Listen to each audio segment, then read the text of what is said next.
Alors, bonjour à tous. On va commencer cette session 12 consacrée aux migrations et aux mobilités. Et nous sommes très heureux avec Daouda Diouf de pouvoir animer cette session.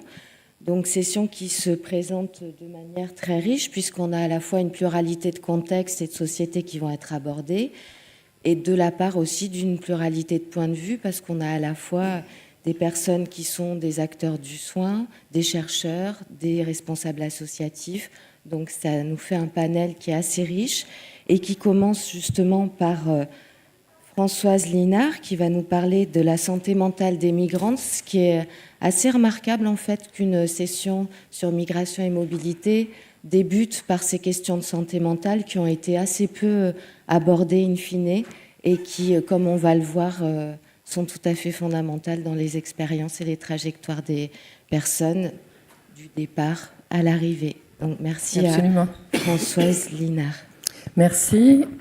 Merci beaucoup aux organisateurs d'avoir accepté la question de la santé mentale à la FRAVI. C'est quand même la première fois depuis le début de la FRAVI que la question de la santé mentale est présente dans une session, à la fois une session comme celle de ce matin et à la fois à 15h, de 15h à 17h cet après-midi, une session qui va rassembler des associatifs, des médecins, des psychologues, essentiellement de l'Afrique subsaharienne. Donc ça, je tiens vraiment à souligner cette idée novatrice. C'est assez drôle, d'une certaine manière, de constater que ça a été aussi le cas à la Croix, puisque un vieux psychiatre, au sens de quelqu'un qui écrit sur le VIH depuis très longtemps, qui s'appelle Rémienne, a été pour la première fois en session plénière. Donc on peut se demander si c'est le signe d'enfin un véritable intérêt pour les questions de santé mentale. Enfin. Donc, juste un petit mot rapide pour vous définir la santé mentale, telle que la voit l'OMS. C'est, a priori, quand on est en bonne santé mentale, un état de bien-être, qu'on va appeler un côté positif de la santé mentale, mais c'est également, et c'est évidemment en tant que psychiatre ce sur quoi je travaille, la santé mentale négative, qui va de la détresse psychologique, qui est quand même présente, par exemple, chez beaucoup de personnes vivant avec le VIH, mais ce n'est pas mon sujet aujourd'hui, aux troubles mentaux, dont je parlerai plus précisément aujourd'hui. Alors, quelques chiffres que vous connaissez peut-être ou peut-être pas. Donc, chaque année, il y a au moins 800 000 personnes qui se suicident dans le monde, et ça constitue la deuxième cause de mortalité chez les 15-29 ans. 86% de ces suicides ont lieu dans les pays à faible revenu et à revenu intermédiaire. Pardon. C'est une notion importante puisqu'on croit toujours que les troubles mentaux sont réservés aux Occidentaux qui ont le temps de se regarder le nombril, ou à peu près, c'est ce qu'on entend très souvent. En fait, c'est faux. Dans le monde entier, les gens se suicident, les gens souffrent de dépression, souffrent de psychose et sont relativement, pour certains, mal soignés. Donc 33% du total des années vécues avec une incapacité est liée aux troubles mentaux. Et la dépression, c'est la première cause de handicap décrite. C'est-à-dire ses conséquences sont de l'ordre du handicap. On ne peut plus travailler, on ne peut plus avoir de liens, on ne peut plus bouger parfois. Elle se situe au 4e rang mondial des maladies en termes de morbidité. On prévoit qu'elle sera la 2e en 2020. Alors, est-ce que la dépression augmente ou est-ce qu'elle est mieux diagnostiquée? C'est une question qui reste un peu en suspens. Les ressources en santé mentale dans le monde, les 3/4 des personnes atteintes qui vivent dans les pays à faibles ressources n'ont aucun accès, mais strictement aucun accès à des soins spécialisés en la matière. Et dans les pays à faible revenu, on compte 0,05 psychiatres pour 100 000 habitants, alors qu'il y en a 170 fois plus dans les pays à revenus élevés. Et au Burkina Faso, qui est un pays cher à mon cœur et que je connais bien, lors du premier congrès de la Société africaine de santé mentale, qui était quand même en 2014, c'est vous dire un peu le retard pris dans ces questions, il y avait 8 psychiatres en activité au Burkina et un psychiatre en formation pour plus de 17 millions d'habitants. Donc, la chance d'être pris en charge correctement quand on a des problèmes psychiques et plus particulièrement des problèmes mentaux, des troubles mentaux, est quand même infime. La deuxième chose, on y reviendra un peu, c'est que de surcroît, ces troubles et ces maladies ne sont pas forcément diagnostiqués très loin de là. Alors, c'est une diapositive un peu, comment dire, désagréable parce qu'elle est trop petite. Et en même temps, c'est une diapositive intéressante parce qu'elle est faite par l'Organisation internationale des migrations sur le parcours migratoire. C'est-à-dire que on a tendance à, quand on parle de la santé mentale et de la migration, de se concentrer sur une phase. Par exemple, si vous regardez dépression et migration, vous verrez les Belges qui travaillent sur la dépression des Marocains chez eux. Vous verrez les Américains qui travaillent sur les Anglais, par exemple, qui travaillent sur les Afro-Caribéens, etc. Chacun va prendre un petit morceau de son univers et il y a assez peu de schémas qui ramènent le migrant à sa personne et à son histoire. C'est-à-dire, un migrant, ça a une vie avant la migration, une phase avant le départ, une phase de mouvement et de déplacement, une phase d'arrivée d'intégration dans le pays hôte, et une phase, éventuellement, la 4e phase que l'OIM tient à mettre en avant, qui est une phase bien complexe et souvent bien douloureuse, qui est la phase de retour. Alors, la phase avant le départ, c'est une question importante parce que, par exemple, qui migre et pourquoi ? Comment vont les gens avant de migrer ? C'est-à-dire, par exemple, est-ce qu'ils sont déjà déprimés avant de partir ? Est-ce qu'ils sont dans les catégories de personnes qui sont obligées de migrer, les flux de migration forcés? Est-ce qu'ils vont aller dans un pays proche? Vous savez que l'essentiel des migrations africaines se font sur le continent africain. Et donc, quel est le point de départ de ces questions migratoires? Pourquoi, moi c'est une question qui me passionne et sur laquelle j'ai assez peu d'éléments, pourquoi quelqu'un décide de bouger, par exemple, de son propre gré? Par exemple, pourquoi dans une fratrie, un va partir et pas l'autre? Comment il est désigné? Est-ce que c'est forcément l'aîné? C'est souvent, par exemple, celui qui va peut-être être le plus éduqué parce qu'on va penser qu'il a le plus de chances de s'adapter ailleurs, etc. Donc, si vous voulez, cette phase avant départ me semble beaucoup trop peu explorée.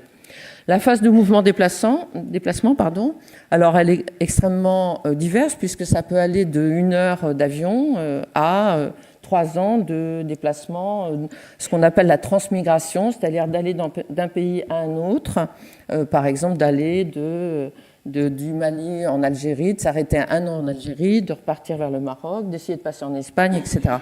Donc ça, ce sont des parcours qu'on entend de plus en plus.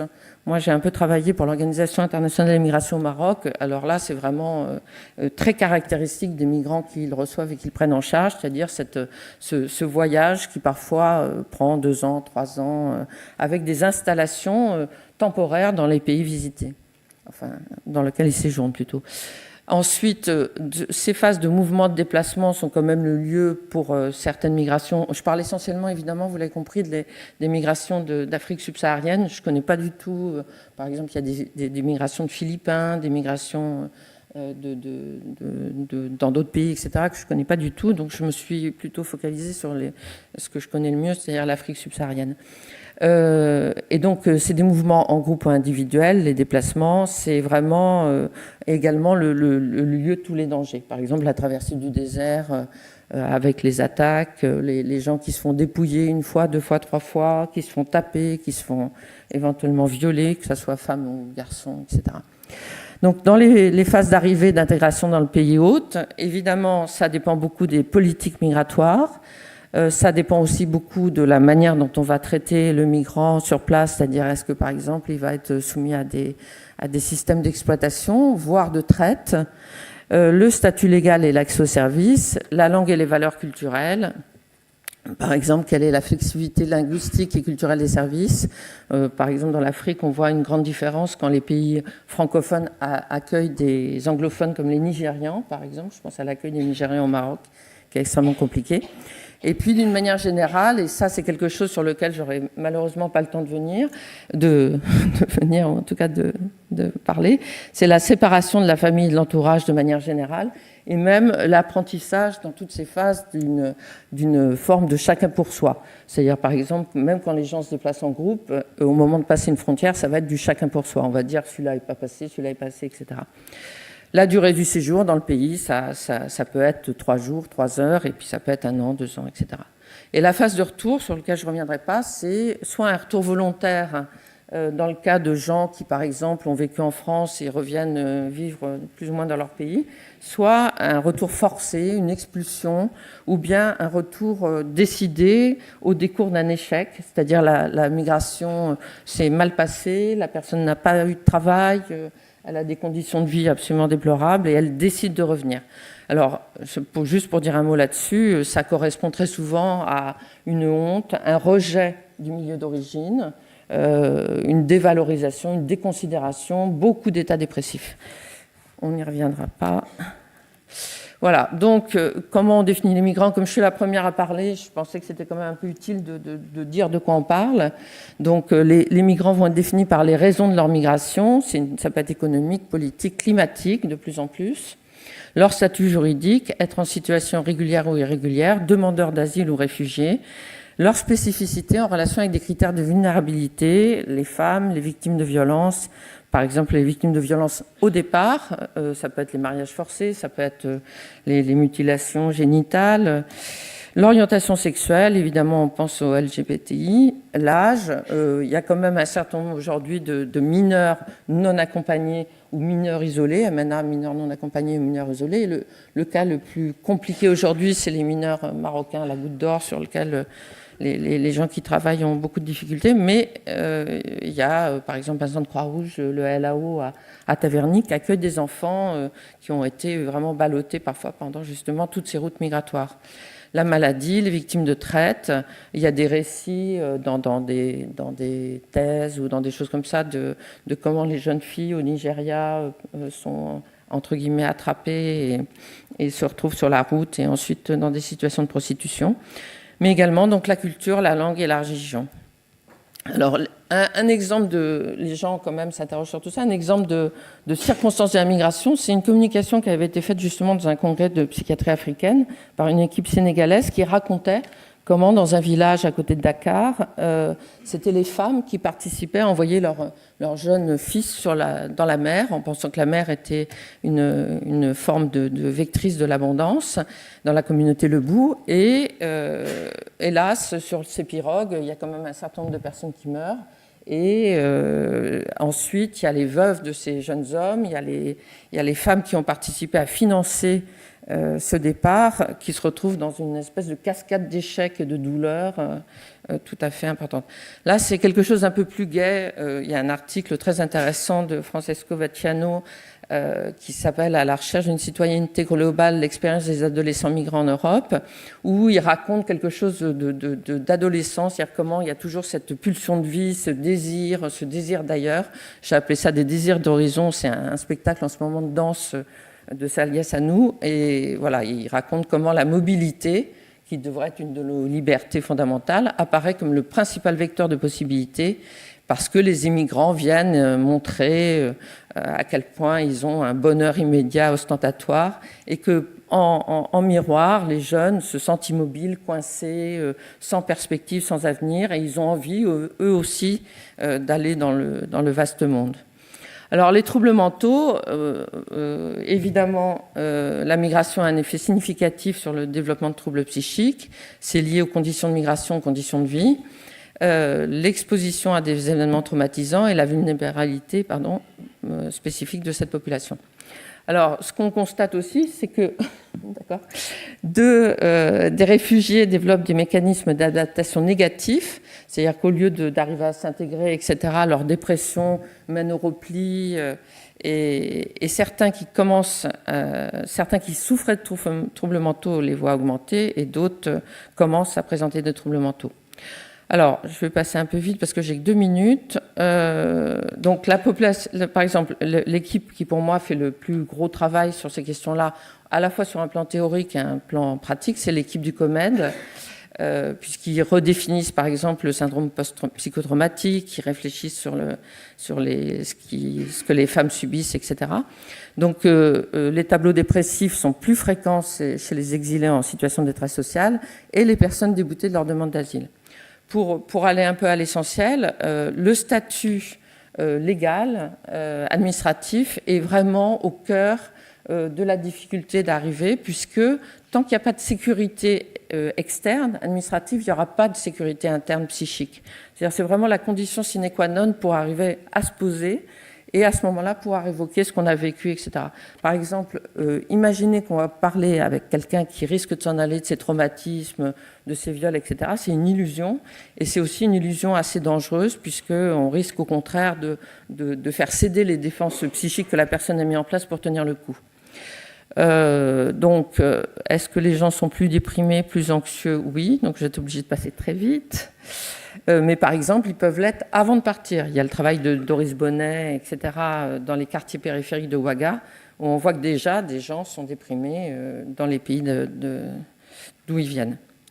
Bon, les Suisses ont fait une étude intéressante sur leur population migrante. Pour dire un mot de l'état de stress post-traumatique, qui est quand même aussi au cœur des troubles psychiques et psychiatriques des migrants, donc cauchemar, reviviscence, éventuellement douleur physique et rebelle au traitement antalgique, c'est-à-dire il va y avoir des problèmes de diagnostic tout à fait importants, puisqu'on peut, sous un état délirant aigu, confusionnel, d'agitation, c'est-à-dire s'orienter, nous, avec nos références, vers un état psychotique, alors qu'il s'agira d'une dépression qui se présente sous cet aspect. De la même manière, les états de stress post-traumatique peuvent être atypiques, avec une dissociation et des hallucinations, et ça ne voudra pas dire que la personne va évoluer vers un trouble psychotique chronique. Alors, j'avais fait 4 diapos sur la violence, c'est absolument terrible. Par exemple, il y a MSF qui a fait un reportage, enfin un travail, une recherche sur la violence dans le nord du Maroc, dans les lieux de passage, dans les lieux où les gens vivent dans les forêts, avec évidemment des violences policières, des violences de viol, etc.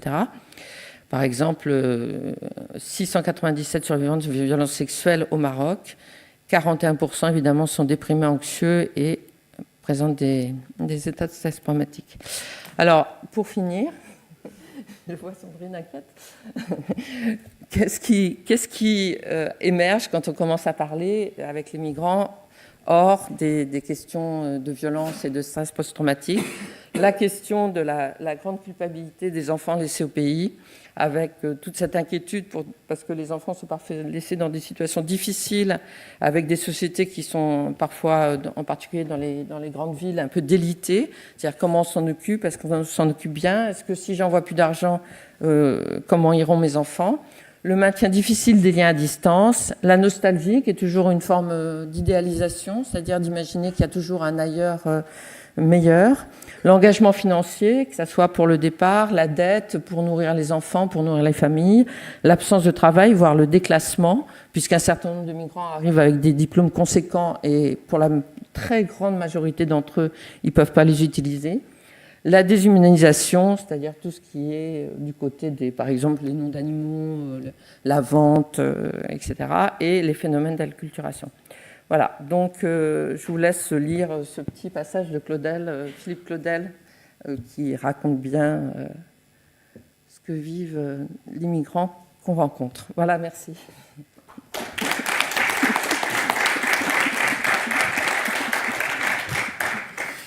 Merci beaucoup, Françoise, pour cette belle présentation qui nous touche beaucoup. Nous qui sommes d'Afrique subsaharienne, pays d'origine de beaucoup de migrants dont on parle, et surtout d'avoir amené des éléments dont on ne parle pas souvent dans des congrès comme celui-là, et Dieu sait que j'en ai fait plusieurs congrès, mais vous avez mis le doigt sur des éléments extrêmement intéressants.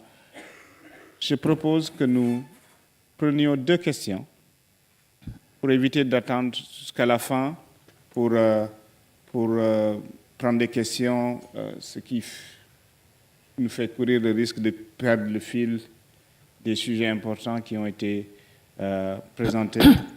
Alors, s'il y a quelques questions pour Françoise? Monsieur là-bas. Est-ce qu'il y a un micro? Oui.